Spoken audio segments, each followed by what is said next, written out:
దేవుని పరిశుద్ధమైన నామానికి మహిమ కలుగును గాక. కూడి వచ్చిన దేవుని బిడ్డలందరికీ, యూట్యూబ్ లో వాక్యం విన్న బిడ్డలందరికీ శుభములు, ఆశీర్వాదాలు దేవుడు దయచేయను గాక. ఆమేన్. చూడండి ప్రియదేవుని ద్వారా, ఒక సైనికుడు గాని తన యజమానుడు చెప్పినట్టుగానే నడుస్తాడు. లేదా ఒక డాక్టర్ చదివిన వ్యక్తి కూడా తర్వాత తన పైన డాక్టర్ ఎలా నడిపిస్తాడో, ఎలా చెబుతానో వాళ్ళు కనుసైగలోనే మెదులుతాడు. ఒక సైనికుడు ఉంటే ఆ కమాండర్ ఎలా నడిపిస్తాడో ఆ కమాండర్ నడిపించినట్టుగానే నడుస్తాడు.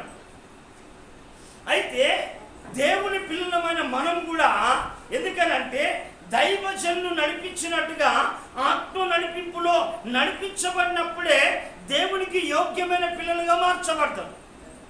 హల్లెలూయా. అందుకే మనం కూడా మన జీవితంలో కూడా ప్రియదేవుని ద్వారా ఎన్ని విన్నా కానీ ఆ మాటకు ఎంత విధేయత చూపెడతామో, ఆ మాటకి ఎంతగా లోబడతామో, ఆ మాటను ఎంతగా మనం అనుసరిస్తామో అంతగా మనం వర్ధిల్లగలుగుతాం. అయితే మనము దేవుని మాటను విని దేవుని మాటను పెడచెవి పెట్టి దేవుని మాట వినకపోతే ఏ వ్యక్తి కూడా వర్ధిల్లలేడు. ఏ వ్యక్తి కూడా వర్ధిల్లలేడు. అయితే యేసు ప్రభుల వారు కూడా సాక్షాత్తు దేవుని కుమారుడైనప్పటికీ కూడా చూడండి, ఒక కానిస్టేబుల్ అనుకో, తన పైన ఎస్ఐ ఉంటాడు, ఎస్ఐకి సిఐ ఉంటాడు, తర్వాత పై పోస్టులన్నీ ఉంటూనే ఉంటాయి. వాళ్ళ కనుసైగల్లోనే నడిపించబడాలి. అలాగే దైవజనుడు కూడా దేవుడు నడిపించినట్టుగా నడుస్తాడు. సంఘము కూడా దైవజనులు ఎలా నడిపిస్తే ఆ నడిపింపులో ముందుకు సాగాలి. హల్లెలూయా. ఆ నడిపింపులో ముందుకు సాగాలి. ఎందుకనంటే మనం ఆ నడిపింపులో లేనప్పుడు మనం చూడాలి ఒక వ్యక్తి, ఎందుకనంటే ఇక్కడ కనిపించిన దైవజనుని మాటనే విననప్పుడు, మాటకే లోబడినప్పుడు కనిపించని దేవుని ఎట్లా ప్రేమిస్తావు, ఆ దేవునికి ఎలా లోబడతావు?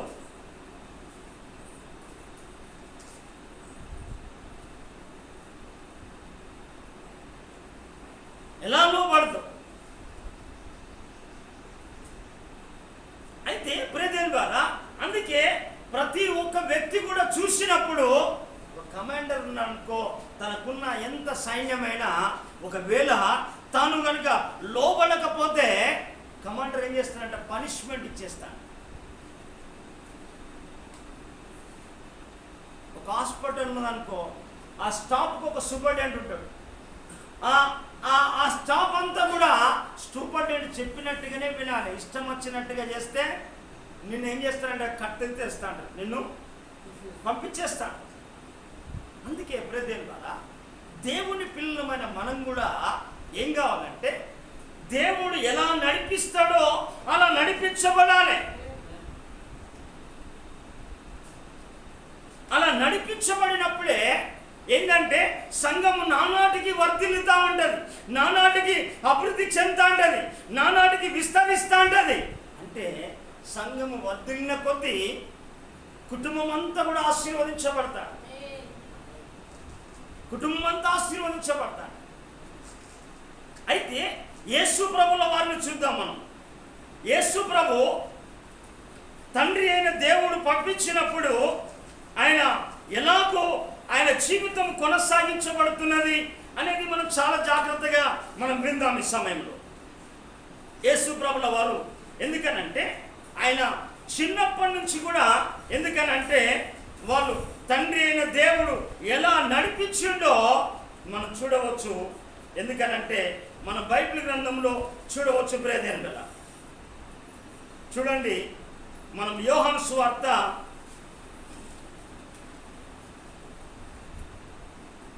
8వ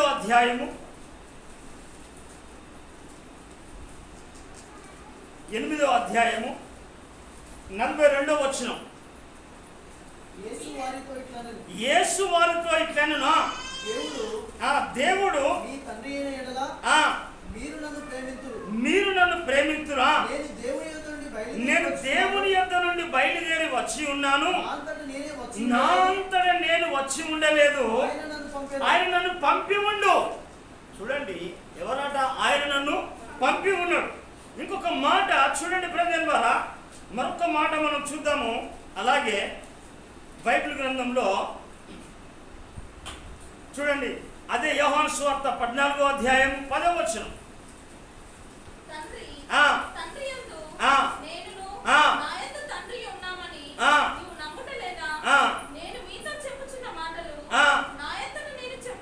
చూడండి, యేసు ప్రభు కూడా ఏం చేస్తాడంటే తనంతట తాను చెప్పట్లేదు. ఎందుకనంటే తండ్రి అయిన దేవుడు బయలుపరిస్తేనే ఏం చేస్తానంటే యేసు ప్రభుల వారు చెప్పుతా ఉన్నారు. అందుకే ప్రేదేన్ ద్వారా అలాగే మనం చూస్తా అంటే ఇంకా అనేకమైన విషయాలను మనం ప్రస్తావించవచ్చు ప్రేదేన్ ద్వారా. ఎందుకు అని అంటే మన బైబిల్ గ్రంథంలో ఇంకొక మాట కూడా మనం చూద్దాము. చూడండి అదే యోహాను సువార్త 5వ అధ్యాయము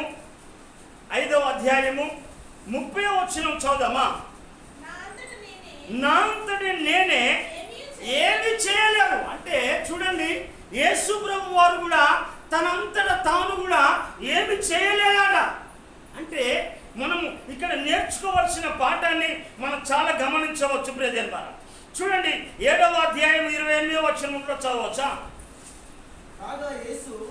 దేవాలయంలో బోధించుచు మీరు నన్ను ఎరుగుదురు, నేను ఎక్కడి వాడనో ఎరుగుదురు, నా అంతట నేనే రాలేదు, నన్ను పంపిన వాడు సత్యవంతుడు, ఆయనను మీరు ఎరుగరు. చూడండి బ్రదర్ ద్వారా ఎందుకు మాట్లాడుతూ ఉన్నాడు? ఎందుకనంటే యేసు ప్రభుల వారు ఎందుకనంటే అక్కడ నా అంతట నేను రాలేదు, నా అంతట నేను ఏది చెయ్యలేదు, నా అంతట నేను ఏమి చెయ్యలేదు, ఏం మాట్లాడలేదని యేసు ప్రభుల వారు చక్కగా ఏది చెప్తా ఉన్నారంటే తండ్రి పంపిన ప్రకారంగా కుమారుడైన యేసుక్రీస్తు తన జీవితం కొనసాగించబడతారు. హల్లెలూయా. ఎందుకనంటే ఒక చిన్న ఉద్యోగి పెద్ద యొక్క ఆ ఉద్యోగి ఏ సంరక్షణలో నమ్మకంగా పెరిగినప్పుడే ఇతనికి ప్రమోషన్ కానీ తర్వాత ఇతనికి మంచి ఏదైనా హోదా కానీ కల్పించడానికి అవకాశాలు ఉంటాయి. అయితే విశ్వాసి కూడా ఎందుకనంటే దైవ నడిపింపులో ముందుకు సాగినప్పుడే వాళ్ళు వర్ధిల్లగలుగుతారు. హల్లెలూయా. ఎందుకనంటే ప్రియమైన ద్వారా ఈనాడు ఎందుకనంటే యేసు ప్రభు ఒక కానాను విందులో ప్రవేశించినప్పుడు అక్కడ యేసు ప్రభు అక్కడికి వచ్చినప్పుడు ఏం చేసిందంటే వాళ్ళ ఆ విందులో అనేకమైన కార్యాలు జరుగుతూ ఉన్నాయి. అయ్యా యేసు ప్రభు వాళ్ళ తల్లి మాట్లాడుతూ ఉంటుంది. తర్వాత బాబు ఇట్లా సంగతి అని చెప్పి యేసు ప్రభుని అంటే అమ్మ నా సమయం ఇంకా రాలేదండి. తర్వాత ప్రేదేన్ ద్వారా అక్కడ యేసు ప్రభుకు తన శిష్యులకు చెప్పే మాట ఏంటిదంటే మరీ చెప్తుంది, ఆయన చెప్పినట్టుగా చెయ్యండి. చెప్పాలి గట్టిగా, హల్లెలూయా. ఆయన చెప్పినట్టుగా మనము చేయండి అంటే ప్రేదేన్ ద్వారా ఆ ఇంటిలో ఉన్న వాళ్ళందరూ కూడా యేసు ప్రభు చెప్పినట్టుగా చేస్తేనే నీటిని ద్రాక్షరసంగా మార్చబడి. ఎందుకనంటే వెంటనే ఆ నీళ్లు అంత తీపిగా శ్రేష్టంగా మారడానికి యోగ్యంగా మారడానికి ఎందుకనంటే దేవుడు ఆయన పంపిండు కనుక ఆయన మాట ప్రకారంగా మొదటి సూచక్రియ జరిగింది కానాను విందులోనే.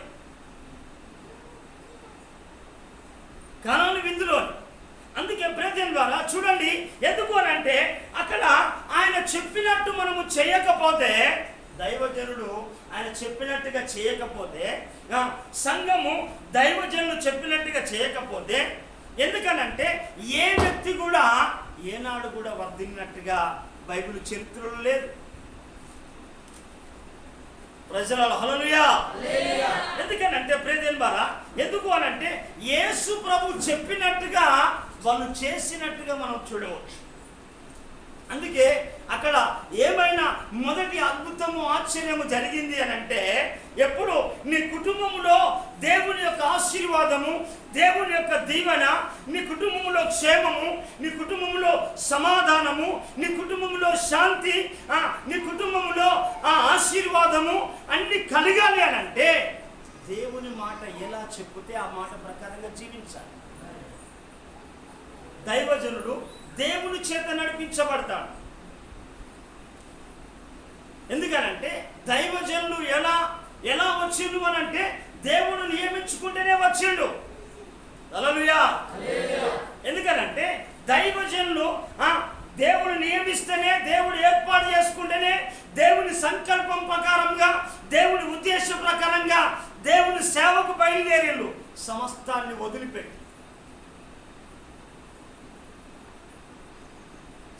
ఎందుకనంటే సమస్తము సర్వము సంఘమే అని ఏం చేసిందంటే, దేవుడే ఆధారం అని ఏం చేసిందంటే దేవుని సేవకు బయలుదేరి వచ్చేసి. అందుకే యేసు ప్రభుల వారు ఒక మాట ఎంత చక్కగా మాట్లాడిందంటే ఇక్కడ చూడవచ్చు. చూడండి, యోహాను సువార్త 5వ అధ్యాయము 24వ వచనం చూడండి. నా మాట విని నన్ను పంపిన వాని యందు విశ్వాసముంచువాడు. నేను ఎవరట? నా మాట విని నన్ను పంపిన వాని యందు విశ్వాసం ఉంచువాడు నిత్య జీవము గలవాడు.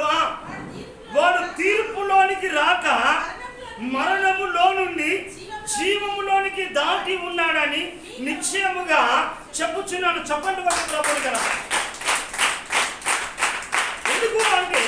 ఎందుకు అనంటే రేపు తీర్పు అనేది ఉన్నది. ఎందుకనంటే రేపు నువ్వైనా ఎలాగైతే ఒక దినమున పాపంలో పడినా, లోకాశంలో పడినా, ఎందుకనంటే నీ విషయమై తీర్పును అడుగుతూ ఉంటాడు దేవుడు. తీర్పు దైవజనునికి ఉంటుంది, తీర్పు విశ్వాసికి తీర్పు ఉంటా ఉంటుంది. అయితే ఇక్కడ చెప్పే మాట, నా మాట విని నన్ను పంపిన వాని యందు విశ్వాసం ఉంచాలి. ఏ విశ్వాసము? దేవుని యందు వాక్యం, దేవుని యొక్క వాక్యం అందు విశ్వాసం ఉంచాలి. దేవుని వాక్యం పట్ల నమ్మకం ఉంచాలి. ఎందుకనంటే కాపరి నడిపించినట్టుగా గొర్రెలు నడవాలి, కానీ ఇష్టానుసారంగా గొర్రెలు నడితే ఏ తోడేళ్ల పాలో, కుక్కల పాలో, నక్కల పాలో, లేకుంటే ఏ ఎలుగుబంట్లో పాలో అవుతాడు. ఎందుకు అనంటే కాపరి యొక్క కాపుదల లేకుండా ఆ సంరక్షణలో నుంచి తప్పిపోయి ఏమైపోతా అంటే అడవి మృగాల పాలైతవి. కాపరి ఎందుకు అనంటే కాపరి అనేది చాలా ప్రాముఖ్యంగా, కాపరి కాసేవాడు, మేపేవాడు, కాపరి బలపరిచేవాడు, ప్రేమించేవాడు, సరి చేసేవాడు, గద్దించేవాడు, హెచ్చరించేవాడు, నీ క్షేమాన్ని కోరేవాడే కాపరి. కాపరి నడిపించినట్టుగా నడవాలి. అందుకే అక్కడ అంటాడు, ఎందుకనంటే వాడట తీర్పులోనికి రాక. రేపు నీకు ఏదైతే నీ మాటల విషయంలో ప్రతి దానికి తీర్పు ఉంటుంది. తీర్పు లేదని కాదు. అందుకే తీర్పులోని రాక మరణంలో నుండి జీవములోనికి దాటాలి. ఎందుకు అనంటే లోకంలో ఉన్నదంతా మరణమే. లోకంలో ఉన్నదంతా మరణమే. యేసు ప్రభువు చెప్పాడు. మత్తయి సువార్తలో చాలా చోట్ల అనేక విషయాలను ప్రస్తావన చేశాడు. ఎందుకనంటే యేసు ప్రభు మాట, ఎందుకనంటే ప్రతి మాటను గురించి కూడా లెక్క ఒప్పవలసిన బాధ్యత ఉన్నదని చెప్పాడు. చూడండి, మత్తయి సువార్త 12వ అధ్యాయం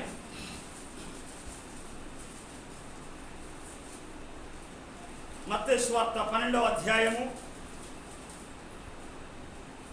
35 నుండి 37 వరకు మనం చూద్దామా. సజ్జనుడు తన మంచి ధననిధిలో నుండి సద్విషయములను తెచ్చుకుంటాడు. సజ్జనుడు అంటే ఎవరు? లేదు ఇక్కడ సౌండ్ లేదు. ఇక్కడ మళ్ళీ ఎవరమ్మా? ఎందుకనంటే సజ్జనుడు సద్విషయములు అంటే మంచి విషయం. ఎందుకనంటే సద్విషయంలోను, ఎందుకంటే మంచి సద్విషయంలోను తెచ్చును. దుర్జనుడు తన చెడ్డ దండ్రి నుండి దుర్విషయంలో తెచ్చును. ఎందుకనంటే లోకంలో మంచి ఉన్నది, చెడు ఉన్నది. తండ్రికి తెలుసు. ఎందుకనంటే బిడ్డలు చెప్తాడు, రమ్మా అక్కడికి వెళ్ళొద్దానంటాడు, కానీ వాళ్ళు మంచి వాళ్ళని మాత్రం, చెడ్డ వాళ్ళని మాత్రం చెప్పాడు. వెళ్ళొద్దంటాడు అంతే.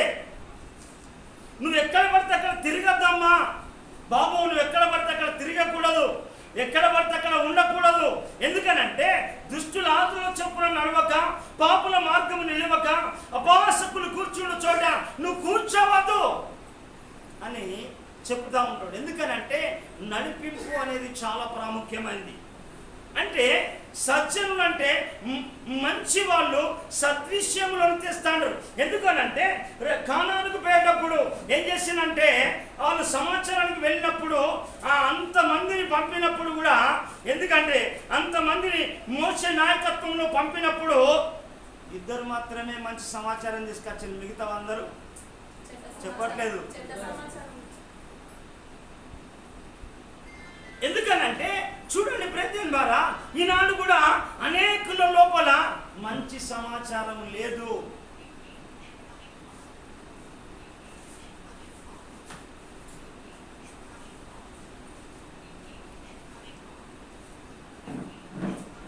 నేనెల్లప్పుడు యెహోవాను సన్నిధించెదను, నిత్యము ఆయన కీర్తి నా నోట. చూడండి అక్కడ మనం చాలా జాగ్రత్తగా మనం విందాం ప్రియదేవ. 36వ వచనంలో నేను మీతో చెప్పున్నది ఏమనగా, మనుషులు పలుకు ప్రతి వ్యర్థమైన ప్రతి మాటల గురించి విమర్శన దినమందు లెక్క చెప్పాలి. ఎవరివైనా కానీ, నువ్వు ఎంతటి వాడవైనా కానీ, ఎందుకనంటే ప్రతి మాట విషయంలో నువ్వు లెక్క అప్పచెప్పాలి దేవునికి. మనం మాట్లాడతాం, ఎందుకనంటే చాలా మంది చాలా రకాలుగా మాట్లాడుతూ ఉంటారు. అందుకే ప్రియమైన వారా, ఎందుకు అనంటే ప్రతి మాట విషయంలో కూడా, ఎందుకంటే లెక్క ఒప్పజెప్పవలసిన వారమై ఉన్నాం. నీ మాటలను బట్టి నువ్వు నీతిమంతుడవని తీర్పునందుదు, నీ మాటలను బట్టి అపరాధివని. ఎందుకు పాపి? ఎందుకనంటే నువ్వు నిరపరాధివని కాదు, అపరాధివని కూడా తీర్పు తీర్చబడతా అంటది. ఎందుకు అనంటే మనము నిన్న దినమున దైవజనులు చెప్పినట్టుగా నాలుకనే కారణము. నాలుక నొప్పు చిన్నదైనా ప్రకృతి అంతటికి చిచ్చు పెడతా అంటది. ఎందుకనంటే ప్రియమైన వారా, నీ మాటలను గురించి దేవుడు ఒక దినమున తీర్పు దినమున అడుగుతా అంటాడు. అందుకే నువ్వు ఎలా జీవించాలో, ఎలా నడవాలో, ఎలా ప్రవర్తించాలో, ఎందుకనంటే ఈ పాఠశాలలో దేవుని మందిరములో నువ్వు అనేకమైన విషయాలు నేర్చుకొని దేవుడు నడిపించినట్టుగా నడిస్తే దేవునికి రాజ్యానికి చేర్చబడతాడు. హల్లెలూయా, హల్లెలూయా. అందుకే ప్రియదేవరా, అందుకే యేసు ప్రభు చెప్పినట్టుగా చేసినప్పుడే వారి అక్కడ కానాను విందులో ఏమైపోయిందంటే నీరు ద్రాక్షరసంగా మార్చబడి. అందుకే నీ మాటలు కానీ, నీ ఆలోచనలు కానీ, నీ తలంపులు కానీ, నీ నడవడిక కానీ, ఎందుకు అనంటే చూడండి అక్కడ దేవుడు సావుకుల నుంచి మాట్లాడినప్పుడు ప్రతి మాటకు బట్టి ఏం చేశారంటే వాళ్ళు మార్చుకున్నారు ఆలోచన. మనము ఎన్ని మాటలు విన్నా కానీ మనసు మారకపోతే నువ్వు లోకంలో ఉన్నట్టే. నువ్వు వింటా ఉన్నావు మళ్ళా బాప్తిసం తీసుకున్నావు, ఎన్నో దేవుని మాటలు వింటా ఉన్నావు, ఎన్నో దేవుని పాటలు పాడుతూ ఉన్నావు, మళ్ళా చేసే కథలు అవే చేస్తూ ఉన్నావు. మారినావో మారలేదా? విన్న కొద్ది మార్పు జరగాలి.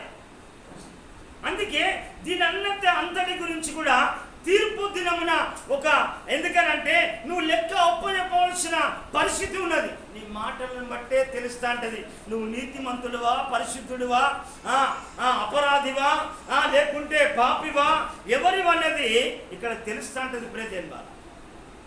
అందుకే మనం చూస్తే ప్రియదేన్ బారా, పౌలు భక్తుడు ఒక మాట అపోస్తుల కార్యములకి తెలియపరుస్తా ఉంటాడు.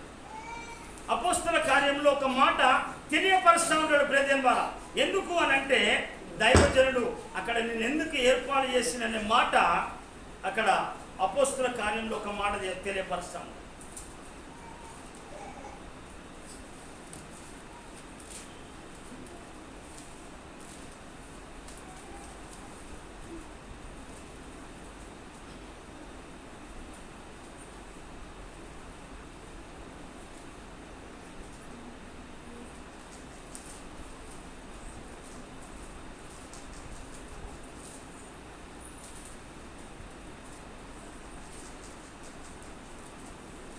రైట్, అపోస్తుల కార్యం 3వ అధ్యాయము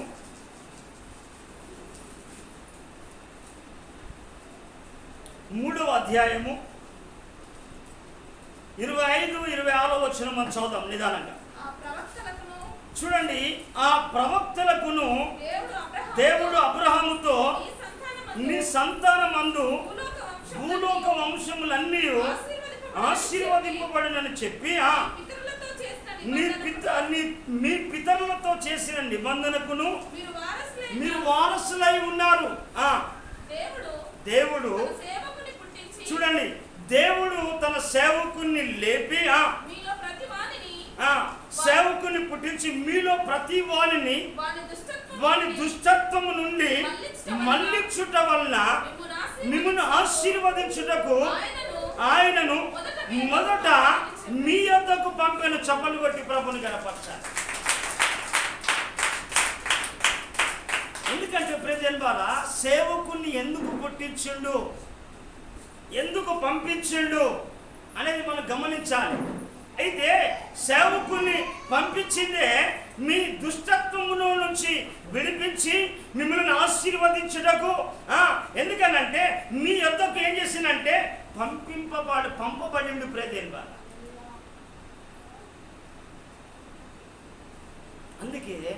అందుకే అక్కడ యేసు ప్రభు చెప్పిన మాట ఎందుకనంటే నా మాట విని నన్ను పంపిన వాని అందు విశ్వాసం ఉంచువాడు తీర్పులోనికి రాక ఎందుకనంటే మరణములో నుండి జీవములోనికి దాటి ఉన్నాడు. ప్రజలలో హల్లెలూయా. అందుకే మనం కూడా ఈ కడవరి దినాల్లో ఏం చేసిందంటే చూడండి, మోషే ఆ కాలంలో మోషే తర్వాత చనిపోయాడు ప్రియదేన్ బారా. మోషే తర్వాత చనిపోయిన తర్వాత దేవుడు చూసింది ఇద్దరు వ్యక్తులను మాత్రమే.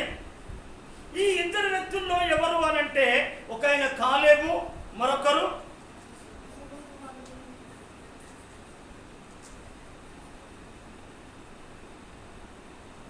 ఎవరు? యెహోషువ, నూను కుమారుడైన యెహోషువ. ఎందుకనంటే ఈ ఇద్దరు వ్యక్తులను మోషే చనిపోయిన తర్వాత మోషకు నమ్మకమైన వాళ్ళుగా, మోషే చెప్పినట్టుగా చేసిన వాళ్ళట్టుగా వాళ్ళు అక్కడ ఉన్నారు. యెహోషువను కనుక చూస్తే యెహోషువ మోషే తర్వాత బలమైన ప్రార్థన పరుడు. హల్లెలూయా.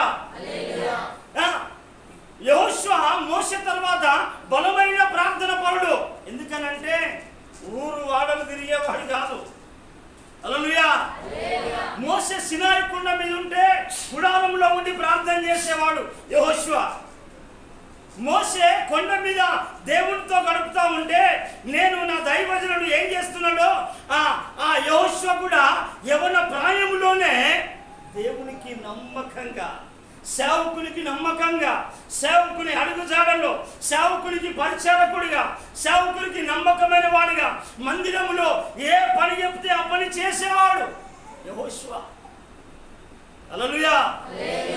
యెహోషువ అలాంటి వాడు. ఎందుకనంటే ఆ యెహోషువ ఏం చేసిందంటే యెహోషువ తన జీవితాన్ని కనుక చూస్తే ఎలాంటి వాడంటే మోషే దేవునితో మాట్లాడుతా అంటే ఈయన కూడా నేను కూడా దేవునితో మాట్లాడాలి. నేను నా దైవజనుడు ఉన్నాడని చూడట్లేదని నేను ఇష్టానుసారంగా తిరగడానికి నేను తిరుగుతే ఎందుకనంటే ఈ దుష్టత్వం నుంచి నేను విడిపించబడా, ఈ పాపం నుంచి విడిపించబడా, ఈ సమస్య నుంచి విడిపించబడాలని అతడు గుడానములోనే ఉన్నాడు. చూడండి బైబిల్ నిర్గమకాండం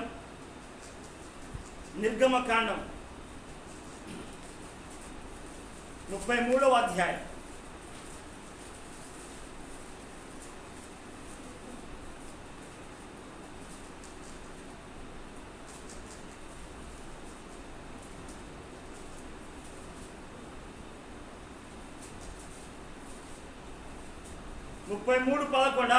మనుషుడు తన స్నేహితునితో మాట్లాడినట్లు యెహోవా మోషేతో ముఖాముఖిగా మాట్లాడుచుండెను. చూడండి, తరువాత అతడు పాలెంలోనికి తిరిగి వచ్చుచుండెను. అతని పరిచారకుడును నూను కుమారుడైన యెహోషువ అను యవనస్తుడు గుడారంలో నుండి వెలుపలికి రాలేదు. చూడండి, ఎందుకనంటే అతడు పాలెంలోనికి తిరిగి వచ్చుచుండెను. అతని పరిచారకుడు. ఎందుకు అనంటే పరిచారము చేయడము ఎందుకనంటే విశ్వాసికి అతని జీవితానికి అతని కుటుంబాన్ని ఆధ్యాత్మికమైన ఒక ఉన్నతమైన గొప్ప స్థితిలోనికి మార్చేదే పరిచర్య. ఎవరు? మోషే చెప్పినట్టుగా చేశాడు. మోషే ఎలా నడిపిస్తే అలా నడవడం స్టార్ట్ చేశాడు. అందుకే అందరూ కూడా చెడ్డ సమాచారం తీసుకొస్తే ఒక కాలేబు యెహోషువ మాత్రమే మంచి సమాచారం తీసుకొచ్చాడు. అయితే ఆ సమాచారం తీసుకొచ్చిన వ్యక్తిలో ఈయన ఎవరంటే మొదట ఆయన ఆ మోషే పరిచారకుడు నూను కుమారుడైన యెహోషువ అను యవనస్తుడు ఎక్కడున్నాడు? గుడారములో నుండి వెలుపలికి రాలేదు. చప్పట్లు కొట్టి ప్రభువుని గణపరచండి. ఎందుకు అంటే ప్రెజెంట్ ద్వారా మోషే ఎలా చెప్పుతా ఉంటాడో, మోషే ఏ పరిచర్య చేయమంటాడో, ఏ పని చేయమంటాడో, ఎలా చేయమంటాడో, ప్రార్థించమంటే ప్రార్థన చేస్తూ ఉన్నాడు, పరిచర్య చేయమంటే పరిచర్య చేస్తా ఉన్నాడు. కారణం ఏంది? ఏమైనా ఆశించిండా యెహోషువ? ఈనాడు ఎందుకనంటే ఈనాడు విశ్వాసులు ఏం చేస్తారంటే మందిరానికి వెళ్తే మాకేమొస్తుంది, ప్రార్థన చేస్తే మాకేమొస్తుంది, వాక్యం చదివితే మాకేమొస్తుంది. నీకు దేవుని ఆశీర్వాదం గురించి తెలిస్తే నువ్వు చెప్పక ముందుకే పరిచర్య చేస్తా, చెప్పక ముందుకే ప్రార్థన చేస్తా అంటావు, చెప్పక ముందుకే దైవజనులను వెంబడిస్తాండో, చెప్పక ముందుకే దేవుని యొక్క ఎందుకంటే నియమించిన కూడా క్రమాల్లో ముందుకు సాగుతా అంటావు. నువ్వు చెప్పినా వినట్లేదు అని అంటే దేవుని ఆశీర్వాదం కానీ, దేవుని విలువ కానీ, దేవుని యొక్క ఔన్నత్వాన్ని గురించి నీకు తెలియాలి. నువ్వు మొదట దుష్టత్వం నుంచి విడిపించబడాలి, నువ్వు ఆశీర్వదించబడాలి. అయితే ఈ యెహోషువ పరిచారకుడిగా ఉండడానికి ఏం చేసిందంటే ఏమి ఆశించలే, దైవజనులతో ఉంటే చాలు.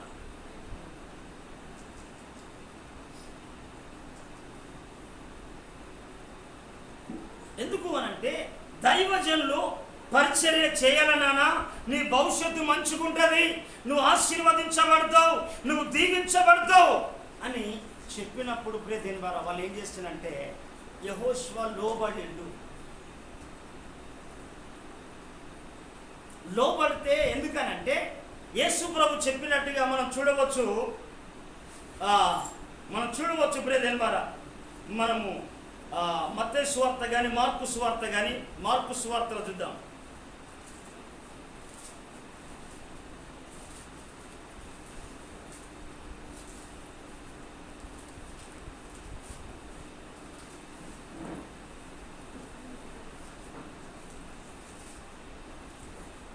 మార్కు సువార్త 10వ అధ్యాయము 43వ వచనం. మీలో అలాగుడు ఎలాగా లోకస్తుల్లాగా ఉండకూడదు.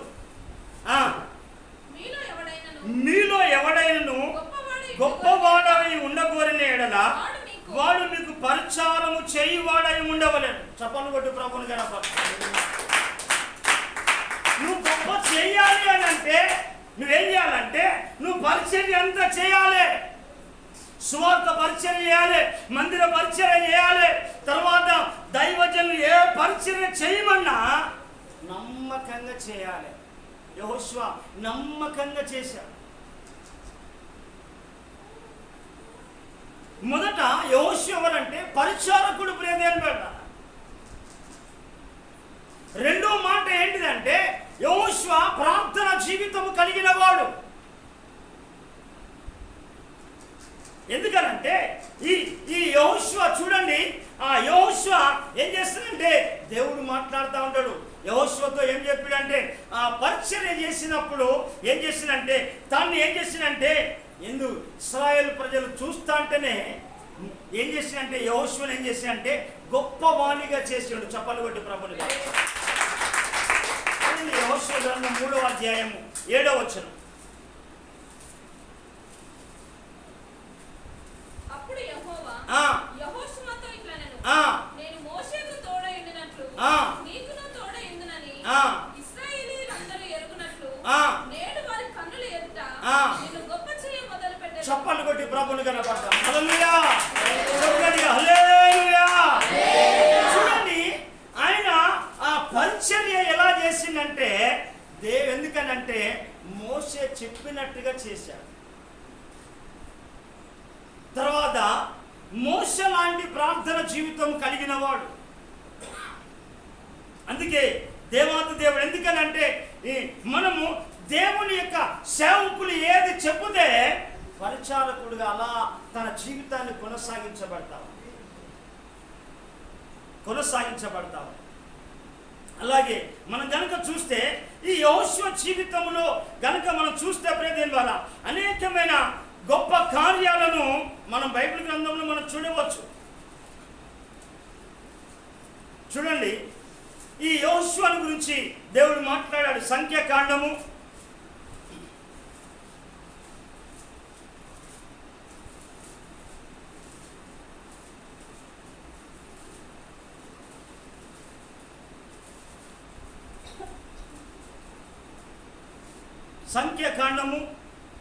27వ అధ్యాయం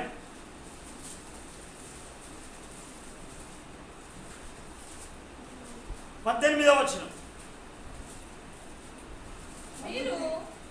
27 సంఖ్య 27వ అధ్యాయం 18వ వచనం. అందుకు యెహోవా మోషేతో ఇట్లనెను, నూను కుమారుడైన యెహోషువ ఆత్మను పొందినవాడు, దేవుని ఆత్మను పొందినవాడు. చెప్పండి కొట్టి ప్రభుని. ఎందుకు అనంటే ఈ నూను కుమారుడైన యెహోషువ దేవుని యొక్క ఆత్మను పొందినవాడు, అభిషేకమును పొందినవాడు. దేవుని యొక్క అభిషేకమును పొందినవాడు. అయితే ఆ అభిషేకం ఎందుకంటే అంటే యెహోషువ ఆత్మను పొందినవాడు. నీవు అతన్ని తీసుకొని అతని మీద చెయ్యి ఉంచుమని చెప్తా ఉంటాడు మోషేను దేవుడు. అంటే ప్రియదేవుని ద్వారా దేవుని యొక్క ఆత్మ మనకు లేకపోతే మనము క్రమంగా నడవలేము. దేవుని ఆత్మ ఒక క్రమంలో నడిపిస్తాడు. దేవుని యొక్క ఆత్మ మనను ప్రార్థనలోనికి నడిపిస్తా ఉంటుంది. దేవుని యొక్క ఆత్మ లేకపోతే వాళ్ళు ప్రార్థన చేయలేరు. అందుకే యెహోషువ ఎవరయ్యా అంటే దేవుని యొక్క ఆత్మను పొందినవాడు. చూడండి మన మాట ఎందుకు అనంటే ఆ ఆత్మ ఎప్పుడైతే నువ్వు పొందుకుంటావో నువ్వు దేవుణ్ణి ప్రార్థించగలుగుతా అంటావు. గలతీయులకు రాసిన పత్రిక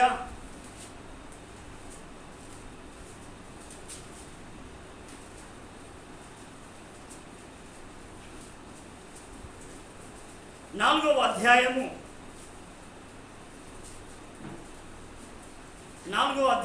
6వ వచనం. మరియు మీరు కుమారులై ఉన్నందున నాయన తండ్రి అని మొరపెట్టు తన కుమారుని ఆత్మను. ఈనాడు ఎందుకనంటే ప్రార్థన లేదు, ఎందుకనంటే ఈనాడు పరిస్థితి లేదు, దేవుని ఆత్మ లేదు. దేవుని ఆత్మ జనముల పైన అల్లాడుచూ ఉన్నది. అంటే ఆత్మ జనముల పైన అల్లాడుతా ఉన్నది కానీ ఆత్మను అంగీకరించేవారు, ఆత్మను ఆస్వాదించేవాళ్ళు, ఆత్మను పొందుకోవడానికి, ఆత్మలో ఆ ముందుకు సాగడానికి పరిశుద్ధమైన జీవితం కానీ ప్రార్థన జీవితం లేకపోతే దేవుని యొక్క ఆత్మ రాదు నీకు. పరిశుద్ధంగా లేకపోతే దేవుని ఆత్మ ఎందుకు వస్తుంది? ఎన్ని పాటలు పాడినారా రాదు నీ పైకి. నీ సత్ప్రవర్తన, నీ ప్రార్థన జీవితం, దేవుని యొక్క ఆత్మ రావాలంటే నువ్వు చాలా పరిశుద్ధంగా జీవించాలి. పుట్టిగానే రాదు పాటలు పాడినంత. అందుకే అక్కడ ఏం చేసిందంటే, మరియు మీరు కుమారులై ఉన్నందున నాయన తండ్రి అని మొరపెట్టు తన కుమారుని ఆత్మను దేవుడు మన హృదయంలోనికి పంపెను. చూడండి, ఆ ఆత్మను పంపాలి అని అంటే నువ్వు వేడుకోవాలి. ఆయన యెహోషువ పరిచారకుడుగా ఉన్నాడు, ప్రార్థన జీవితం కలిగినవాడు. అందుకే దేవుని యొక్క ఆత్మ యెహోషువలోనికి వచ్చింది. యెహోషువలోనికి వచ్చేసి రేపటి తర్వాత అక్కడ ఆ సంఖ్యాకాండలు అంటే సమర్థుడైన నాయకుడు అని కూడా చెప్పాడు అక్కడ. ఎందుకో మోషే ఉండగానే రేపటి తరానికి సమర్థుడైన ఒక నాయకుడు, ఒక నాయకురాలు, తర్వాత ఒక ప్రాముఖ్యమైన వ్యక్తి, దేవుడు ప్రత్యేకించుకున్న వ్యక్తి, దేవుడు ఏర్పాటు చేసుకున్న వ్యక్తి, ఇతని ఆశీర్వాదానికి యోగ్యుడు అన్నట్టుగా అక్కడ ఆ మాటను తెలియపరుస్తా ఉన్నాయి ప్రియదేవుడా. అయితే కొంతకాలమైన తర్వాత ఏమైపోయిందంటే యెహోషువ ఎందుకంటే మోషే ఏమైపోయాడంటే మోషే చనిపోయాడు కొంతకాలానికి. మోషే కొంతకాలం తర్వాత చనిపోయిన తర్వాత మోషే చనిపోయిన తర్వాత వాళ్ళు ఏమైపోయిందంటే నాయకుడు లేడు అనుకున్నారు. ఇక నాయకుడు ఎట్లా భయపడతా ఉన్నారు. భయపడుతున్న ఆ క్రమంలోనే దేవుడు మాట్లాడుతూ ఉంటాడు ప్రియదేవుని ద్వారా. ఎందుకనంటే మనం ఈ కడవరి దినాల్లో కూడా చాలా జాగ్రత్తగా మనము ఎవరి మాటలు వింటున్నాము, ఎవరు నడిపిస్తూ ఉన్నారు, దేనితో మనం నడిపించబడుతున్నాము అనేది చాలా సత్యాలను మనం గ్రహించాలి. చాలా సత్యాలను మనం గ్రహించాలి ప్రియదేవుని ద్వారా. ఎందుకు అనంటే ఈ కడవరి దినాల్లో దేవుని యొక్క ఆత్మ ఎప్పుడైతే మొరపెడతా ఉంటాడు, ఆ మొరపెట్టడానికి తర్వాత ఆ మొరపెట్టే ఆత్మను మనం ఎప్పుడైతే పొందుతామో తర్వాత మనం బలహీనమైనప్పుడు కూడా ఏమవుతుందంటే ఆ ఆత్మ నీ పైన నువ్వు బలహీనంగా ఉన్నప్పుడు మూలిగి ఎడుతా అంట దేవుని. చెప్తలేదు. ఆ ఆత్మ ఏం చేస్తా అంటే నువ్వు బలహీనమైనప్పుడు నువ్వు కళ్ళు మూసుకొని ఇట్లా ఒక మాట బాధపడతా అంటే నీ ఆత్మ మునిగి ఎడుతా అంట దేవునికి చేరవేస్తా. చూడండి ఒక మాట చూడండి. ఆ మాట చెప్పిన తర్వాత మనం ముందుకు వస్తాం. రోమిలకు రాసిన పత్రిక 8వ అధ్యాయం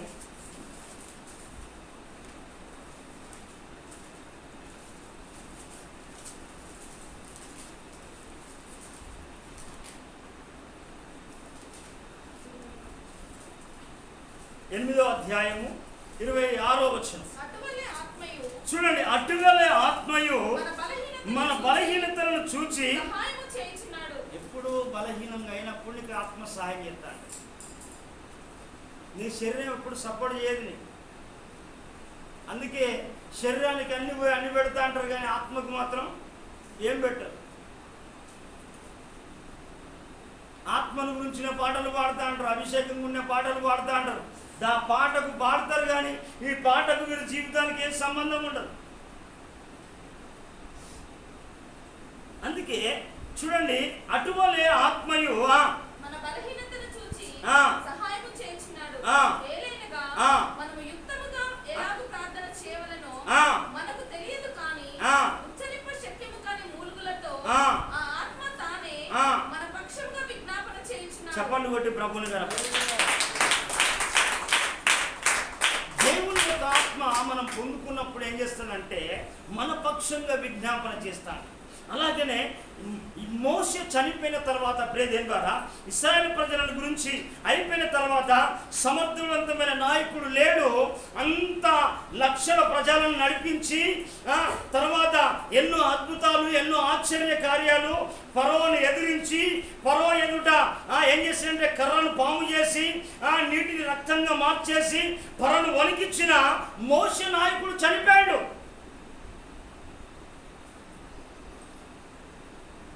మోషే నాయకుడు చనిపోయాడు. చనిపోయిన తర్వాత ఆ క్షణాల్లో ఏమైపోతుందంటే ఇశ్రాయేలు ప్రజల పరిస్థితి ఏంది? ఎవరు పరిస్థితి? ఈ ప్రజలను కానానికి ఎలా నడిపించాలి? ఎవరు నడిపించాలి? అంత సమర్థుడు ఎవరు? అంత నాయకుడు ఎవరు? అంత అభిషేకం కలిగిన వాళ్ళు ఎవరు? అంత దైవ నడిపింపు కలిగిన వాళ్ళు ఎవరు అని మనం గమనించాలి. గమనిస్తే అక్కడ ఒక యెహోషువ మాత్రమే ఉంది. యెహోషువతోటి దేవుడు ద్వితీయోపదేశ కాండంలో కూడా వాగ్దానం చేసుకుంటూనే వస్తా అంటాడు.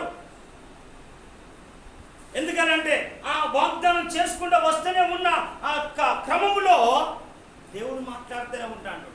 యెహోషువ, ఎందుకనంటే నీ ఎదుట ఏ మనుషుడు నిలవలేడు అని మాట్లాడుతూ ఉన్నాడు. తర్వాత ఒక సమ్ టైం రాగానే యెహోషువ జీవితంలో తన జీవితం తరుణమైపోయింది. హల్లెలూయా. ఈనాడు దేవుని మాట, దేవుని సేవకుల మాట వింటే నీ జీవితం ఒక టర్న్ ఓవర్ చేస్తా. దేవుడు నీ స్థితినే మార్చివేస్తాడు, నీ పరిస్థితినే మార్చివేస్తాడు. దేవుడు దైవ సేవకుని ఎందుకు ఏర్పాటు చేసాడు? నీ దుష్టత్వం నుంచి విడిపించి దైవికమైన క్రమంలో నిన్ను నడిపించడానికి, నిన్ను ఒక సమర్థవంతమైన నాయకునిగా నిలబెట్టడానికి, సమర్థవంతమైన ఒక ఉన్నతమైన వ్యక్తిగా నిన్ను నిలబెట్టడానికే దేవుడు సేవకుని ఏర్పాటు చేసుకున్నాడు. మామూలు వ్యక్తి కాదు. తర్వాత ఆ సమయంలో చనిపోయిన తర్వాత దేవుడు ఏం చేస్తాడంటే అక్కడ యెహోషువతో మృతి పొందిన తర్వాత యెహోషువ కూడా ఏమైపోతాడంటే బలమైన నాయకుడు చనిపోయాడని ఏడుస్తా ఉన్నాడు. ఏడుస్తా ఉంటే ఏడుస్తున్న క్రమంలో దేవుడు మాట్లాడుతూ ఉన్నాడు యెహోషువతోటి. ఏం చెప్తాడంటే మనం చూడవచ్చు. యెహోషువ గ్రంథం 1వ అధ్యాయము 6వ వచనం మనం చదువుదామా? నిన్ను విడువను, నిన్ను ఎడబాయను, నిబ్బరము కలిగి ధైర్యంగా నుండుము. వారికిచ్చెదనని నేను వారి పితరులతో ప్రమాణం చేసిన ఈ దేశమును నిశ్చయముగా నువ్వు ఈ ప్రజలు స్వాధీనం చేసేదరు. చప్పట్లు కొట్టి ప్రభువుని గణపరచు. యెహోషువతో మాట్లాడుతూ ఉన్నాడు. చనిపోయితే మా నాయకుడు లేడు, మా సేవకుడు లేడు, మమ్మల్ని నడిపించిన వాడు లేడు, మమ్మల్ని బలపరిచిన వాడు లేడంటే దేవుడు మాట్లాడే మాట ఏంటిదంటే నిన్ను విడువనయ్యా, ఏడబాయను, నువ్వు నిబ్బరం కలిగి ధైర్యంగా ఉండు. నేను ఎందుకంటే నీ పితరులతో ప్రమాణం చేసిన ఆ దేశమును నిత్యముగా నీవును ఈ ప్రజలు కూడా స్వాధీనపరచుకుంటూ అని దేవుడు మాట్లాడతావు. నీవు ఏ రాజ్యానికైతే నువ్వు చేరాలనుకుంటున్నావో, ఎందుకంటే నీ నాయకుడు చనిపోవచ్చు, నేను చనిపోలేము యెహోషువ. ఎందుకనంటే నిన్న నేడు నిరంతరము ఏకరీతిగా ఉన్నవాడను నేను మొదటి వాడను, కడపడి వాడను, అల్ప ఓ మేఘ అయిన దేవుడను. నేను చనిపోలే, నీ నాయకుడు చనిపోయాడు. నిన్ను బలపరిచిన నాయకుడు చనిపోయాడు. కానీ నీవున్నావు, నీ ప్రజలు నిలిచి ఉన్నారు. నీవున్నావు, నీ కుటుంబం ఉన్నావు, నీవున్నది, నీ గ్రామం ఉన్నది, నీవున్నావు, నువ్వు ప్రజలు ఉన్నారు. నువ్వు ఎందుకంటే నువ్వు ఆర్డినరీ మ్యాన్ కాదు, నువ్వు సాధారణమైన వ్యక్తివి కాదు. నేను నిన్ను ఏర్పాటు చేసుకున్నా. నువ్వేం చేయాలంటే ఏడ్చే సమయం కాదు బిడ్డ, ఇది బాధపడే సమయం కాదు, ఇది ఏడ్చుకుంటా కూర్చునే సమయం కాదు. నువ్వు లేవాలి. హల్లెలూయా. నువ్వు లేచే సమయం. అక్కడ మాట్లాడుతూ ఉంటాడు చూడండి, 2వ వచనం. అక్కడ మొదటి 2 వచనాలు చదువుదామా? యెహోవా సేవకుడైన మోషే మృతి నందిన తర్వాత యెహోవా నూను కుమారుడును మోషే పరిచారకుడైన యెహోషువకి ఇలాగూ సెలవిచ్చెను, నా సేవకుడు మోషే మృతి పొందెను కాబట్టి నువ్వు లే. నీ పరిస్థితులు కాదు చూసేది, నీకు ఎవరు లేరని కాదు, నీకు ఏమి లేదని కాదు, నీకన్నిటిని నేను సమకూరుస్తా. ఇక్కడ మాట్లాడే మాట ఎందుకనంటే, కాబట్టి నువ్వు లేచి నీవును ఈ ప్రజలందరూ, ఈ జనులందరూ ఈ యోర్దాను దాటి ఇశ్రాయేలుకి ఇచ్చుచున్న దేశమునకు మీరు వెళ్ళాలి. చప్పలు కొట్టే ప్రభు, నీ ప్రయాణం ఆగేది ఎందుకనంటే, నీ ప్రయాణం ఇంతటితో కాదు. నీకు ఎందుకంటే ఈ ప్రయాణం ఇంతటితో కాదు నీది. ఎందుకనంటే శక్తికి మించిన ప్రయాణం ఉన్నది. నువ్వు సాధించవలసింది ఎంతో ఉన్నది అని యెహోషువతోటి దేవుడు ధైర్యపరుస్తూ మాట్లాడుతూ ఉన్నాడు. ప్రియదేవా, మాట్లాడకుండా ఏం చేసిందంటే, అతను ఏం చెప్పిండంటే ఒక మాట చెప్పేసి, ఎందుకంటే నువ్వు లే, ఎందుకనంటే నువ్వు వర్ధిల్లాలంటే ఇక్కడ ఒక మాట చెప్పాడు. 8వ వచనమా, ఈ ధర్మశాస్త్ర గ్రంథమును నీవు బోధింపక తప్పిపోకూడదు, దానిలో వ్రాయబడిన వాటన్నిటి ప్రకారం చేయుటకు నువ్వు జాగ్రత్త పడినట్లు దివారాత్రము దాన్ని ధ్యానించిన యెడల నీ మార్గమును వర్ధిల్ల చేసుకొని చక్కగా ప్రవర్తించెదవు. నేను నీకు ఆజ్ఞాపించి ఉన్నాను కదా, నిబ్బరము కలిగి ధైర్యంగా నుండుము, దిగులు పడకము, జడియకము, నీవు నడుచు మార్గమంతటిలో నీ దేవుడైన యెహోవా నీకు తోడై. చప్పలు కొట్టుకుంటారా? ఎందుకంటే పరిస్థితుల మధ్యలో యెహోషువ కురింగిపోయినప్పుడే దేవుడు తనతో మాట్లాడుతా అంటే మోసే స్థానంలోనికి యెహోషువ వచ్చేసాడు. ప్రియదేవా, హల్లెలూయా. ఎందుకు అనంటే మనం అనుకుంటా ఉంటాం, ఎప్పుడైనా చాలా మంది అనుకుంటారు అంటే ఏం చేయక ముందుకే ప్రమోషన్ కావాలనుకుంటాడు, ఏం చేయక ముందుకే మనం గొప్ప చేయాలనుకుంటా ఉంటాం, ఏమి చేయక ముందుకే. అందుకే ప్రియదేవా ద్వారా ఎప్పుడైతే యెహోషువ నడిపించడానికి ఇష్టపడ్డాడో ప్రజలందరూ కూడా యెహోషువ మాట వినడానికి సిద్ధంగా ఉన్నారు. చప్పలు కొట్టి ప్రజలు ఇక్కడ కనుక చూస్తే 1వ అధ్యాయము అక్కడ యెహోషువతో ఏం మాట్లాడతాడో 2 మాటలు చెప్పి మనం ప్రార్థన చేసుకుందాం. చూడండి, 1వ అధ్యాయం 16, 17 వచనం చదువుదామా. 16, 17, 18. అమ్మా 16, 17, 18. నీవు మాకు ఆజ్ఞాపించినదంతా మేము చేసేదము. చూడండి, సేవకుడు కాగానే ఏమైపోయిందంటే అక్కడ అంటా ఉన్నారు ఇశ్రాయేలు ప్రజలయ్యా, ఏం చేయాలంటే నువ్వు ఆజ్ఞాపించినంత మేము చేస్తాం. చూడండి, దేవుని యొక్క మాట మనం కట్టుబడితేనే మనము దేవుడు ఏమైపోతాడంటే మనము, ఎందుకనంటే ఆనాడు ఇర్మియా కాలంలో కూడా ప్రజలు దేవుని మాట వినలే, లోబడలే, వినలే. మనం ప్రకటనగా అక్కడ ఆ ఇర్మియా గ్రంథం 11వ అధ్యాయంలో కనుక ఆ 2-3 వచనాలు కనుక చదివితే అక్కడ వారిని శపించినట్టుగా, ఒకవేళ ఈ మాటలు వినకపోతే మీరు శాపగ్రస్తులైతే అన్నారు.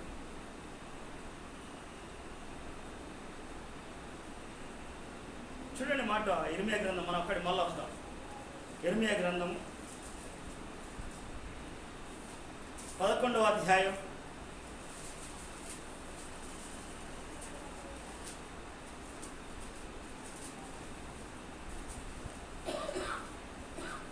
2వ వచనం, మీరు ఈ నిబంధన వాక్యములను వినుడి, యూదా మనుషులను యెరూషలేము నివాసులను నీవిలాగు మాట్లాడి తెలియజేయము. ఇశ్రాయేలు దేవుడైన యెహోవా సెలవిచ్చినది ఏమనగా, ఈ నిబంధన వాక్యములను విననులని వాడు శాపగ్రస్తుడు. అంటే వాళ్ళు యెహోషువ రాగానే ఏం చేసిందంటే, నువ్వు ఆజ్ఞాపించినంత మేము చేస్తాం. ఎందుకు అనంటే ప్రియదేవుడా, చూడండి ఇక్కడ మనం కనుక ఎందుకనంటే ఆ పాలు తేనెలు ప్రవహించే దేశానికి నేను ఇస్తానని ఆ మాట చెప్పిన కనుక వారితో చేసిన ప్రమాణము ఇక్కడ అంటాడు 4వ వచనంలో, నేను నెరవేర్చినట్లు మీరు నా వాక్యాన్ని విని. చదవాలమ్మా. ఎక్కడో అమ్మా, ఇక్కడ చదువు. ఈ నిబంధన వాక్యములను అనుసరించిన యెడల మీరు నాకు జనులైందురు, నేను మీకు దేవుడనైందును. చప్పలు కొట్టి ప్రభువుని గణప. చూడండి, ఎందుకనంటే అక్కడ విననుల్లో, ఎందుకనంటే వాళ్ళు చెదరగొట్టబడ్డలు చాలా మంది ప్రజలు. అందుకే ఇక్కడ వచ్చేసరికి యెహోషువకు వచ్చేసరికి ఏమన్నా అంటే నువ్వు మాకు ఆజ్ఞాపించేమంతా మేము చేస్తాము. ఇక్కడ మరొక మాట ఏంటంటే యెహోషువతో ఏం మాట్లాడాలంటే నువ్వు ఆజ్ఞాపించినంత మేము చేస్తాము, నువ్వు మమ్మను ఎక్కడికి పంపుదువో మేము అక్కడికి పోదామంటాడు. హల్లెలూయా. యెహోషువ గ్రంథం 1వ అధ్యాయం 16వ వచనం, నువ్వు ఆజ్ఞాపించినంత మేము చేసేదాము, నువ్వు మమ్మను ఎక్కడికి పంపుదువో మేము అక్కడికి పోదాము. సంఘము చెప్పాలి, సేవకుడు చెప్పినట్టుగా ఏది చెప్తే అది వినాలి. ఎక్కడికి పంపుతే ఎక్కడికి వెళ్ళాలి, ఎక్కడికి పంపుతే ఎక్కడికి వెళ్ళాలి. మన దైవజనులు కొంతమంది వచ్చారు, ఎందుకనంటే ఇక్కడ భోజనాల కార్యక్రమం లేదని చెప్పేసిన కొంతమంది సేవకులు మాత్రమే కొన్ని బ్యాచ్ని తీసుకొచ్చేసి మనం ప్రార్థన కూటాలకు వెళ్ళాలంటే సేవకుల వెంట మనం వెళ్ళాలి. ఉట్టిగానే జరుగుతుంది ఆ పరిచర్య. నీకు పని ఎందుకనంటే ఎప్పుడు నువ్వు కష్టం ఎన్ని సంవత్సరాల కానీ చేసిన కష్టం వల్ల ఏం గొప్ప అయినావు.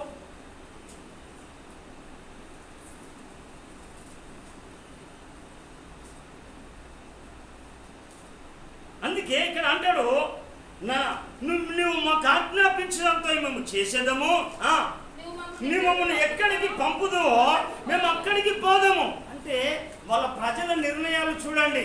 అయ్యా నువ్వు చెప్పినట్టు చేస్తాము, సేవకుని మాటకు లోబడతా ఉన్నారు. నువ్వు ఎక్కడికి పంపుతావు మేము అక్కడికి పోదాము. మోసే చెప్పిన ప్రతి మాట మేము విన్నట్లు నీ మాట కూడా వింటాము. చప్పలు కొట్టి ప్రభుని కనుక అది విశ్వాస యొక్క లక్షణం. ఎందుకనంటే మోసే చెప్పిన ప్రతి మాట మేము విన్నట్లు నీ మాట విందుము.